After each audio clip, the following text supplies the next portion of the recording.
Welcome back, America. I'm Hugh Hewitt, joined by Senator Tom Cotton of the great state of Arkansas. Good morning, Senator. Good morning, Hugh. I expect Jim Jordan to be the Speaker of the House by tonight. It might take a ballot or two. What do you expect, and would you applaud that decision by the House Republican Caucus, of which you were once a member? I would commend the House Republicans for uniting today behind Jim Jordan. First off, Hugh, I do want to say that I remain disappointed at the removal of Kevin McCarthy a couple of weeks ago as the Speaker at the hands of the United Democratic Caucus and a few Republicans who made an ill-advised decision. Kevin was a strong Speaker.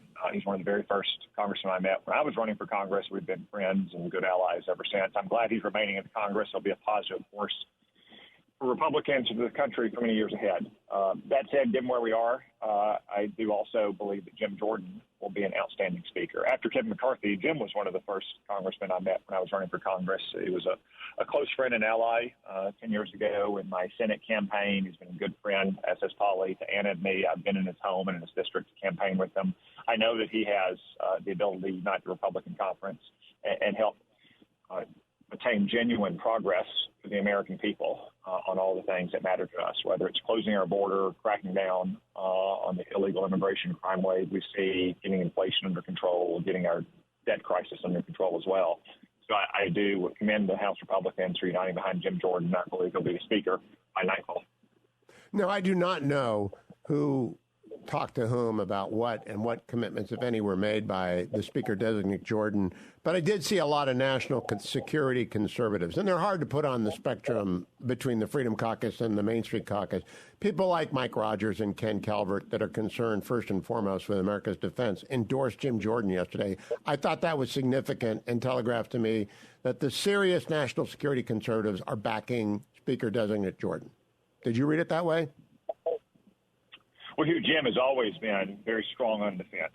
Going back to my time in the House 12 years ago, he was advocating for higher defense budgets in the face of the devastating Obama cuts to our military budget. He's always been a strong ally of our friends around the world, like Israel. And I think as Speaker, he will be very, very strong in national security. And that's why you're seeing our national security leaders in the House, people like Mike Rogers and Ken Calvert, Mike Gallagher, Mike Waltz uniting behind him.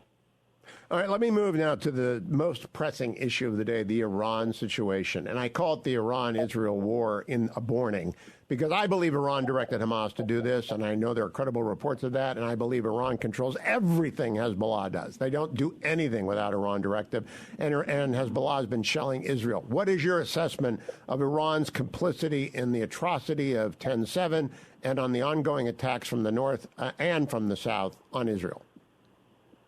Well, Hugh, that's indisputable. Even Biden administration officials admit that Iran is, as they say, broadly complicit. Hamas is largely a creature of Iran. Certainly, Hamas is a paramilitary and terrorist organization. It gets more than 90% of all of its funding from Iran. It gets training from Iran. It's been taught how to employ, in some cases, even make the missiles that continue to be shot into the heart of Israel now, 10 days after the October 7th attack. So there's no doubt that Iran is, as the administration says, broadly complicit in the sense that you can't breed pit bulls, raise them, feed them, train them, and then let them off their leash and claim no responsibility when they maul a neighbor. But I do believe, as you say, Hugh, that Hamas, as a creature of Iran, would never undertake such a massive, complex, well-planned operation against Israel without Iran's approval and probably Iran's direct involvement in planning and coordinating the mission. I understand why Israel right now is focused on totally destroying Hamas, not just as a terror group, but as a governing entity and social movement. But I don't think there's much question that Iran lays behind Hamas and this attack. And the message that President Biden should be sending to the Ayatollahs and Hezbollah is a clear message that if Hezbollah or Iran opens a second front on Israel, we will lay utter waste, not only to Hezbollah, but to much of what the Ayatollahs hold dear. Only with that kind of clear, unambiguous threat can we hope to deter a broader war in the Middle East. Do you hold Iran responsible for the safety of the American hostages in Gaza? Well, not just for the safety of our hostages in Gaza, but also for the now 30 Americans who have been killed in what was not just the worst attack against Jews since the Holocaust, but one of the worst terror attacks against Americans in modern times. Again, the focus right now is properly on the total destruction of Hamas in Gaza, but Iran must pay the price for unleashing Hamas to commit such savage atrocities, not only against Israelis, but against Americans as well. One good place to start is to freeze the $6 billion ransom payment that the president gave to Iran. I'll be going onto the Senate floor later today to seek a unanimous agreement to pass our bill that would freeze that money. We'll see if any Democrats come down and object to it. Another good place to start would be to start enforcing the sanctions against Iranian oil that remain in place that the Biden administration has not enforced, allowing Iran to enrich itself to the tune of tens of billions of dollars, which, of course, has helped fund this campaign of terror. Now, Dr. Oren, Ambassador Oren, was being unusually candid with me today. He's very, very candid on issues not related to security policy. But even today, he said, look, there's a discussion in Israel whether or not we're getting support from America via Secretary Blinken and the president's visit tomorrow, or if we're getting a bear hug to stop us from doing what we need to do on the northern border. What do you think it is, Senator? Well, yeah, I think that's an apt turn of phrase by Ambassador Oren. You know, President Obama notoriously said we needed daylight between the United States and Israel to force Israel to make hard choices.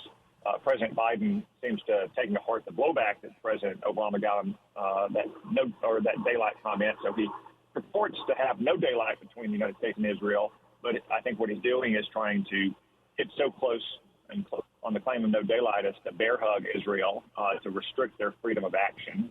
Tony Blinken just spent days shuttling around the Middle East, ostensibly to show support for Israel. In reality, I think he's pressuring Israel to do things like open up humanitarian aid into Gaza, when under current conditions, humanitarian aid is just a euphemism for the resupply of Hamas terrorists, or continuing to stress the need for Israel to conduct itself by the laws of war, civilian casualties, and so on and so forth. Look, there's no need to hector Israel about that. Israel goes over and above their duties under the international laws of war to avoid civilian casualties. But by continuing to bang that drum, all he does is suggest that Israel might not conduct itself in such a manner. So as I hear Tony Blinken these last few days continuing to talk about humanitarian aid, the avoidance of civilian casualties, and respect for the law of war, I've heard almost nothing from him about the destruction of Hamas, about the suffering not only of those who were killed or who are now taken hostage, but their families and their loved ones who have to get gruesome reports and sometimes even see grisly, heart-wrenching videos of their loved ones.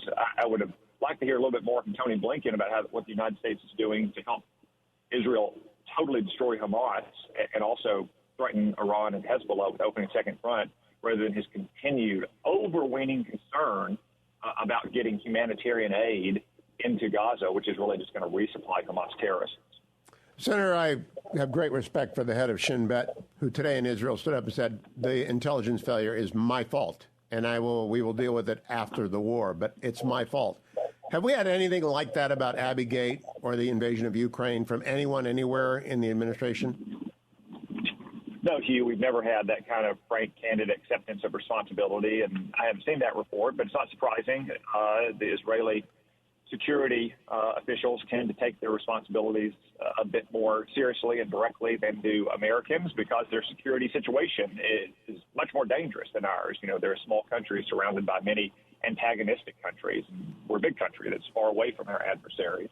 I think he's also right that there should be a full accounting for how this happened, but it has to occur after the war.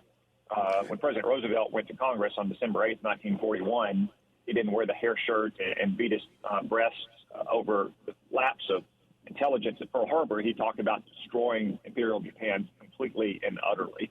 And that's where the focus of the Israeli government is right now, and I'd suggest where it should be.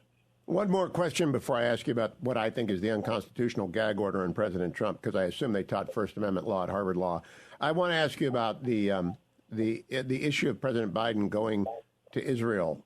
Do you think that's a wise choice by the president? Well, Hugh, it depends in part on what he does there. If he's going to Israel to reiterate what he said in the early days after this attack: complete, unwavering, rock-solid support for Israel, backing Israel as long as it takes. As he always says, he'll back Ukraine in its war against Russian aggression. That'd be a good thing. But if he's going to Israel to do what Tony Blinken has been doing, which is to hector Israel about minimizing civilian casualty when it's Hamas who's using human shields and committing war crimes thereby, or to demand that they allow food and electricity and other things to go into Gaza, which will just be stolen by Hamas and used for them, then no, that's a bad thing. And if he's going to Israel in part to try to delay the ground invasion further, since I presume Israel won't launch any further military operations until the president's back in the United States, that would be a bad thing as well. So it really depends on what he plans to do in Israel. But I have to say, just within the last few days, we've already seen a shift in the administration's tone and posture, along with Democrats in Congress, from rock-solid, unwavering support to the usual hand-wringing and moral equivalence, treating this bloodthirsty, savage terrorist group Hamas in Gaza as somehow equivalent to the Israeli Defense Forces. I would recommend to the audience that they read Senator Cotton's article from 2 weeks ago, Lessons from the Yom Kippur War. He was applying to Ukraine. They apply to Israel even more, and compliments on that, Senator Cotton. I want to close, though. I assume that you had First Amendment somewhere at Harvard. What do you make of the unprecedented gag order on President Trump by a U.S. District Court judge yesterday? Well, it's another shocking breach of customs and norms that from the gang that claims to be always standing up for our democracy, capital O, capital D, as they put it. Again, to impose a gag order, not just on a criminal defendant, not just on a former president, but most importantly, on the leading candidate for the opposition party, is something you would expect to see in Venezuela, not something we expect to see in the United States. Again, gag orders, Hugh, as you know, are usually designed to make sure the defendant can get a fair trial, not to muffle the defendant, especially a defendant who's being targeted by deranged zealots like Jack Smith at the direction of the president's hand-picked attorney general.